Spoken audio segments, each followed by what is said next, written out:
Over half of all adults suffer from chronic chest breathing. This leads to chronic stress and anxiety, poor digestion, and poor blood flow. And honestly, this number is probably quite conservative. It's probably quite more than half, but it doesn't need to be this way. We can switch over to predominantly breathing with the diaphragm, and you'll find some practices down below to help you to do that. If you continue watching this video, I'll talk a little bit about the sympathetic excitation feedback loop, the impact that the diaphragm has on our body, and how to switch over so that you can lead a happier, healthier life.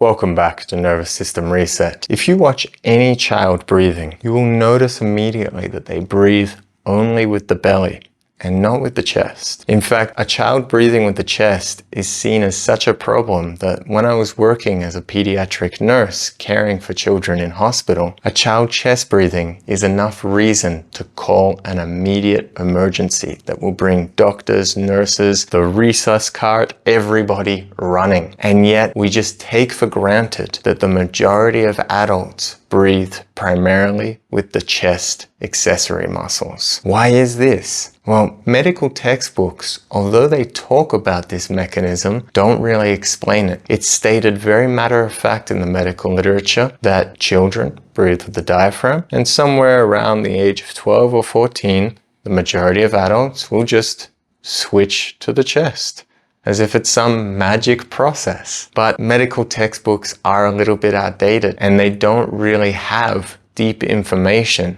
about what's going on with the nervous system and the way that this interacts with other parts of our body. Now that we know more about the nervous system, it's pretty clear what is going on here. You see, the breathing muscles are directly connected to the different parts of the nervous system. And the chest muscles and the clavicular muscles, our accessory muscles, are directly connected to the sympathetic fight and flight stress response. This connection goes in both directions, which leads to a lot of chronic issues when not looked after correctly. You see, as we start to experience more stress, normally as we're growing up, and I imagine that it's actually getting younger and younger, but we start to experience more activation of this stress breathing response. So we get a stress response, we start to breathe into the chest. And this is all well and good if that stress response was to go away and we were able to reset into a parasympathetic state. But the modern world has so many signals coming at us, notifications on our phone, traffic, people that we have to deal with, that we tend to get more and more of these stress responses, breathing more and more into the chest. And this still doesn't go away even after we've removed ourselves from those environments, because these systems are so intimately connected that the very act of breathing with the chest will excite the sympathetic nervous system. So what this means is that we have stress coming into our awareness, so we start to breathe with the chest.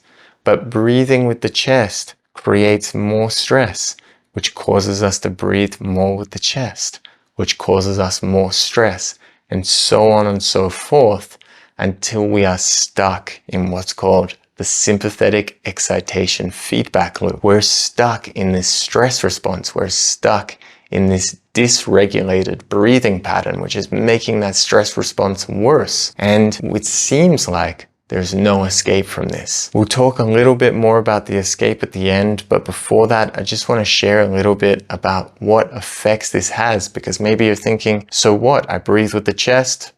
What's the big deal? And this is the perspective that the medical establishment took, and still to a certain extent takes. But there's a lot of research going into just how problematic this is. The first thing I want to talk about is that the chest and clavicular muscles are much less efficient muscles for gas exchange, meaning that breathing here raises our respiration rate, which adds to this stress response, by the way. But it also starts to create a lot of tension in the muscles of the chest and the clavicular area, which pulls them contracted and destroys our posture. We also really need the diaphragm for a lot of really important functions other than breathing. And so when we're not using it, it starts to become weak and debilitated, and it can't help us with these other functions. Just to mention two, because I don't want to make this video too long, the heart is a pump, but it is a one-way pump. It has no way of drawing blood into it. It's only for sending blood out. And this might not seem like such a big deal. It can fill from gravity from the arms and the head. But what about all the blood in the lower body? What about all the blood in the guts, in the pelvis, and in the legs, where the majority of our blood is? The suction effect of the diaphragm rising and falling when it's healthy is the primary way that blood is brought from the lower body back to the heart. It is also a necessary tool in healthy digestion. Contraction of the diaphragm helps us to push things out of our bowel, allowing us to have healthy movements. Without it, we're likely to suffer digestive issues and all sorts of other issues. Finally, and there's plenty more I could go into, but I'll just keep it to these three for now. The diaphragm is the thing that closes the duodenum, the tube from the stomach up to the mouth, stopping us from having acid reflux and digestive issues there. So if we're stuck in this sympathetic feedback loop, what can we do to get out of it? Well, the good thing is there's an opposite feedback loop. You see, while the chest muscles are connected to the fight and flight response, the diaphragm itself is connected to our parasympathetic rest, digest, and restore relaxation state. And so just by consciously breathing into it, just by consciously activating it, not only are we getting better gas exchange, not only are we getting better blood flow to the heart, and not only are we helping our digestion, we are directly activating the parasympathetic nervous system. In fact, the diaphragm even massages the vagus nerve. And so we start to calm down, which actually makes it easier to breathe into the diaphragm, which calms us down more, which makes it easier to breathe into the diaphragm, which calms us down more.